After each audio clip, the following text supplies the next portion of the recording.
Welcome back. Carl Muller, the Executive Director of the Campaign for Public Health Foundation, and today we're going to do a video that talks about the history of CDC's funding. Our charts start in 2005 with CDC funding being just over $5.8 billion. And it's important to note that in 2005 the State Department provided bioterrorism funding to the CDC through, which was actually originally appropriated to the State Department and then passed through to the agency. In 2006, those bioterrorism dollars were actually folded into the budget authority for the CDC, this blue line here.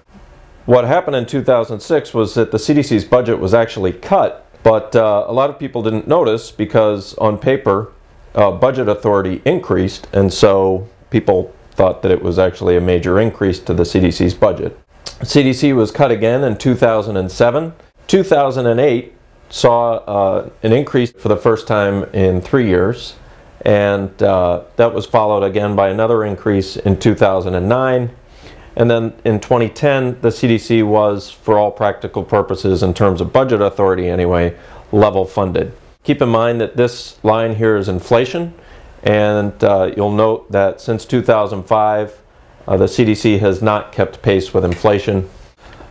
So the last part of the history we need to talk about is the Prevention and Public Health Fund, and that is this purple box on the top of the 2010 column. So as we mentioned in an earlier video, 70% of our nation's healthcare costs come from treating preventable conditions, and that really is unsustainable in the long term, especially when you consider that healthcare costs continue to rise year after year. So the idea behind the Prevention Fund was to do more to prevent disease in the first place. There are any number of diseases that are preventable, chronic diseases being the most expensive, heart disease and stroke, diabetes, which is on the rise, any number of cancers caused by smoking. And, this is just the tip of the iceberg. There are vaccine preventable diseases that we are not focused on, especially with the adult populations and adult vaccines. Infectious diseases get very little attention, and injury prevention is another area where public health has a great deal to offer. So the idea behind the Prevention Fund was we can pay now so that we don't have to pay much more later.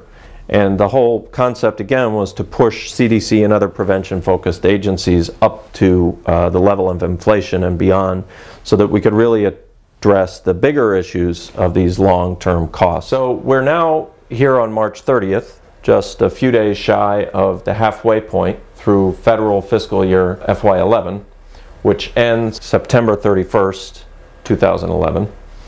And we still don't have a bill passed Congress to fund the federal government. But we'll walk you through the history of what's happened up until today, and that begins with the President's FY11 budget request. That was released over a year ago. Soon thereafter, the House Labor, Health and Human Services and Education Appropriations Bill would have funded the CDC at the levels you see here on the chart. And notice that budget authority for the CDC is increased from the prior year, and this evaluation transfer box really remains the same in both proposals. And then because of statute in the health reform bill, the Prevention and Public Health Fund grows a bit. And for the first time in the Senate proposal, which was very similar to the House proposal, funding for the CDC would have finally caught up with inflation. These bills did not pass before the midterm elections, and so Congress began operating the federal government on a continuing resolution.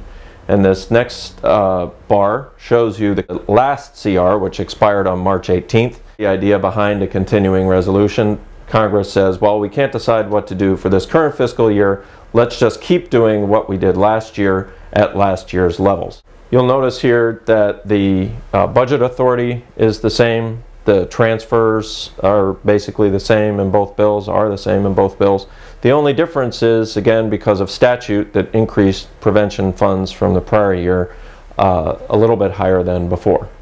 So on this graph, we have the March 18th continuing resolution listed here. Obviously, the April 8th continuing resolution is the one we're operating on now, and it looks very similar, of course, to the March 18th CR.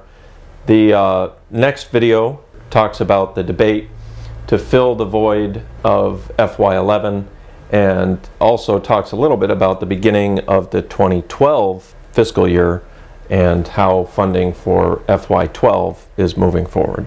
Thank you for watching.